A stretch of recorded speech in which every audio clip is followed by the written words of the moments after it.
सभी लर्नर्स को मेरा प्यार भरा नमस्कार। और जो डेली वोकैब की सीरीज है उसमें आज का पहला वर्ड देखते हैं। पहला वर्ड है एब्रप्ट। स्पेलिंग होती है ABRUPT। एब्रप्ट, अगर एब्रप्ट की बात कर दी जाए तो इसका पार्ट्स ऑफ स्पीच होता है एडजेक्टिव। यह एक एडजेक्टिव है। इसका हिंदी मतलब होता है अचानक या असहज, जिसको हम इंग्लिश में जनरली कहते हैं सडन। बात कर ली जाए इसके सिनोनिम्स की तो इसके सिनोनिम्स में हो जाएंगे जिसको हम कह सकते हैं अनएक्सपेक्टेड और इमीडिएट। ठीक है, तो दो इसके सिनोनिम हो गए, अनएक्सपेक्टेड, इमीडिएट, सडन या एब्रप्ट। सबका मतलब क्या होता है? अचानक या असहज। एंटोनिम की अगर बात कर दी जाए तो इसके एंटोनिम्स में हो जाएगा आपका ग्रेजुअल। इसको पढ़ेंगे gradual.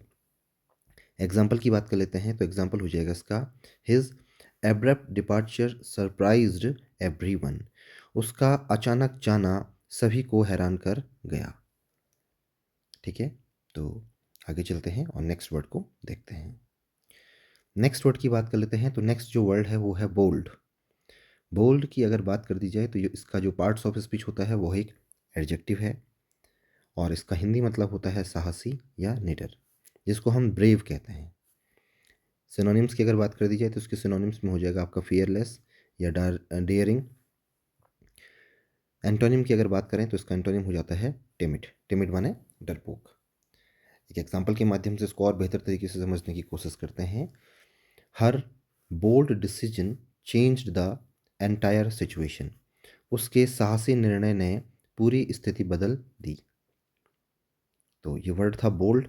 Bold parts of speech की बात करें तो यह एक एडजेक्टिव है जिसका मतलब होता है साहसी या निडर, जिसको हम ब्रेव कहते हैं। सिनोनिम्स की अगर बात कर दी जाए तो उसके सिनोनिम्स में हो जाएगा आपका फियरलेस या डेयरिंग। एंटोनिम्स को अगर देख लें तो उसका एंटोनिम हो जाएगा आपका टिमिड। टिमिड यानी कि डरपोक। ठीक है, और एग्जाम्पल की बात कर लेते हैं। हर bold decision change the entire situation. उसके साहसी निर्णय ने पूरी स्थिति बदल दी। नेक्स्ट वर्ड की बात कर लेते हैं। नेक्स्ट वर्ड है सीज। सीज, सीज यानी कि रोकना या समाप्त करना, स्टॉप करना, जिसको हम कहते हैं स्टॉप इट। ठीक है, सिनोनिम्स की अगर बात कर दी जाए तो उसका सिनोनिम हो जाएगा एंड या हाल्ट। एंटोनिम की बात कर लेते हैं तो एंटोनिम हो जाएगा कॉन्टिन्यू। कॉन्टिन्यू मतलब जारी रखना। एग्जाम्पल के माध्यम से समझने की कोशिश करते हैं। The noise finally ceased after midnight, यानी कि आधी रात के बाद जो शोर था आखिरकार बंद हो गया। ठीक है, तो आपने देखा वर्ड है सीज। सीज एक वर्ब है जिसका मतलब होता है रोकना या समाप्त करना, स्टॉप। सिनोनिम की अगर बात कर दी जाए तो उसका सिनोनिम हो जाएगा आपका एंड या हॉल्ट। एंटोनिम की अगर बात कर दी जाए तो एंटोनिम हो जाएगा इसका कॉन्टिन्यू। एग्जाम्पल की बात कर लेते हैं तो इसके एग्जाम्पल में हो जाएगा आपका the noise finally ceased after midnight, यानी कि आधी रात के बाद शोर आखिरकार बंद हो गया। नेक्स्ट वर्ड की तरफ चलते हैं। नेक्स्ट वर्ड है डिस्कार्ड। डिस्कार्ड वर्ब है पार्ट्स ऑफ स्पीच का। इसका मतलब होता है फेंक देना या त्याग देना, जिसको हम इंग्लिश में कहते हैं थ्रो अवे। Throw away. ठीक है, सिनोनिम की बात कर लेते हैं तो उसका सिनोनिम हो जाते हैं अबंडन या रिमूव। एंटोनिम देख लेते हैं तो उसका एंटोनिम होता है कीप। एक एग्जाम्पल के माध्यम से और बेहतर तरीके से समझने की कोशिश करते हैं। Old documents should be discarded carefully, यानी कि पुराने दस्तावेजों को सावधानी से फेंकना चाहिए। ठीक है, नेक्स्ट जो वर्ड है वो है इलेबोरेट। इलेबोरेट, इलेबोरेट की अगर पार्ट्स ऑफ स्पीच की बात कर दी जाए तो यह एक एडजेक्टिव है जिसका मतलब होता है विस्तृत या जटिल, जिसको हम कहते हैं डिटेल्ड। सिनोनिम्स की अगर बात कर दी जाए तो इसके सिनोनिम्स में हो जाएगा थॉरो या कॉम्प्रिहेंसिव। एंटोनिम की बात कर दी जाए तो एंटोनिम का होगा इसका सिंपल। एग्जाम्पल की बात कर लेते हैं। सी gave an elaborate explanation of the project, यानी कि उसने परियोजना की विस्तृत व्याख्या दी। एक बार फिर से देख लेते हैं। वर्ड है इलेबोरेट। पार्ट्स ऑफ स्पीच की अगर इसकी बात कर दी जाए तो यह एक एडजेक्टिव है जिसका मतलब होता है विस्तृत या जटिल, जिसको हम इंग्लिश में कहते हैं डिटेल्ड। सिनोनिम्स की अगर बात कर दी जाए तो उसके सिनोनिम हो जाएंगे आपका थॉरो या कॉम्प्रिहेंसिव। एंटोनिम की अगर बात कर दी जाए तो उसका एंटोनिम हो जाएगा आपका सिंपल। एग्जाम्पल की बात कर लेते हैं तो she gave an elaborative explanation of the project, यानी कि उसने परियोजना की विस्तृत व्याख्या दी। नेक्स्ट जो वर्ड है वो वर्ड है आपका Frank. Frank parts of speech की अगर बात कर दी जाए तो यह एक एडजेक्टिव होता है जिसका मतलब होता है स्पष्टवादी या बेबाक, जिसको हम कहते हैं ऑनेस्ट। सिनोनिम्स की अगर बात कर दी जाए तो इसका सिनोनिम हो जाएगा आपका ओपन या स्ट्रेट फॉरवर्ड। एंटोनिम्स की अगर बात कर दी जाए तो उसका एंटोनिम हो जाएगा आपका सिक्रेटिव। एग्जाम्पल की बात कर लेते हैं। He gave a Frank opinion on the issue, यानी कि उसने मुद्दे पर एक बेबाक राय दी। एक बार फिर से इस वर्ड को देख लेते हैं। वर्ड है फ्रैंक, स्पेलिंग देख लीजिए FRANK। पार्ट्स ऑफ स्पीच की बात कर दी जाए तो यह एक एडजेक्टिव है जिसका मतलब होता है स्पष्टवादी या बेबाक, जिसको हम इंग्लिश में जनरली कहते हैं ऑनेस्ट। सिनोनिम की बात कर लेते हैं तो इसका सिनोनिम हो जाएगा आपका ओपन या स्ट्रेट फॉरवर्ड। एंटोनिम की बात कर लेंगे तो इसका एंटोनिम हो जाएगा आपका सिक्रेटिव। एग्जाम्पल की बात करते हैं। He gave Anne Frank opinion on the issue, यानी कि उसने मुद्दे पर एक बेबाक राय दी। नेक्स्ट जो वर्ड है वो है generate.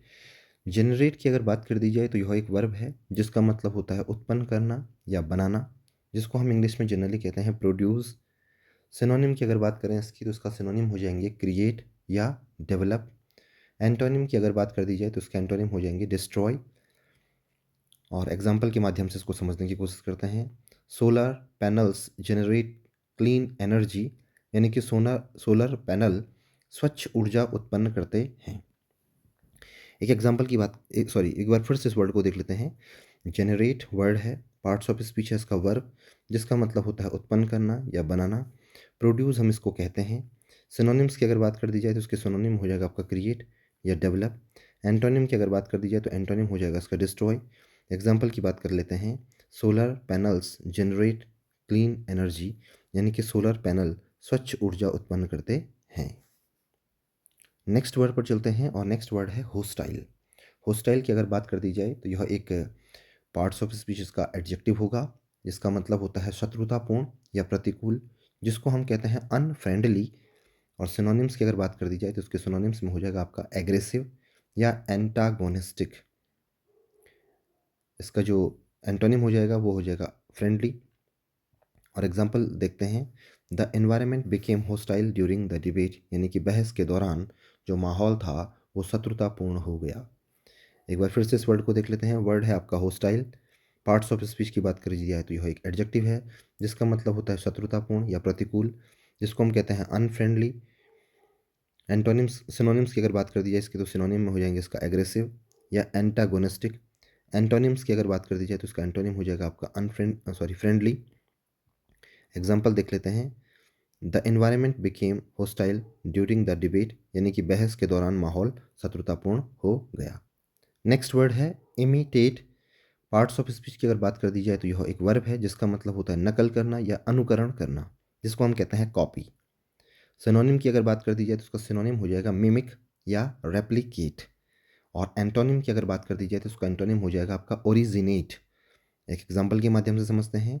Children often imitate their parents, यानी कि बच्चे अक्सर अपने माता पिता की नकल करते हैं। एक बार फिर से इस वर्ड को देख लेते हैं। वर्ड है इमिटेट। पार्ट्स ऑफ स्पीच की बात करें तो यह एक वर्ब है जिसका मतलब होता है नकल करना या अनुकरण करना, जिसको हम कॉपी कहते हैं। सिनोनिम्स की अगर बात कर दी जाए तो उसका सिनोनिम हो जाएगा आपका मिमिक या रेप्लिकेट। एंटोनिम्स की अगर बात कर दी जाए तो उसका एंटोनिम हो जाएगा ओरिजिनेट। एग्जाम्पल के माध्यम से समझने की कोशिश करते हैं। Children often imitate their parents, यानी कि बच्चे अक्सर अपने माता पिता की नकल करते हैं। नेक्स्ट जो वर्ड है वो है जस्टिफाई। जस्टिफाई की अगर बात कर दी जाए तो यह एक वर्ब है जिसका मतलब होता है सही ठहराना या उचित साबित करना, जिसको हम इंग्लिश में जनरली कहते हैं प्रूव राइट। एंड सिनोनिम्स की अगर बात कर दी जाए तो सिनोनिम इसका हो जाएगा डिफेंड या वैलिडेट। एंटोनिम हो जाएगा इसका एक्यूज। एक एग्जाम्पल के माध्यम से समझने की कोशिश करते हैं। He try to justify his actions in the meeting, यानी कि उसने बैठक में अपने कार्यों को सही ठहराने की कोशिश की। तो एक बार फिर से इस वर्ड को देख लेते हैं। वर्ड है आपका जस्टिफाई।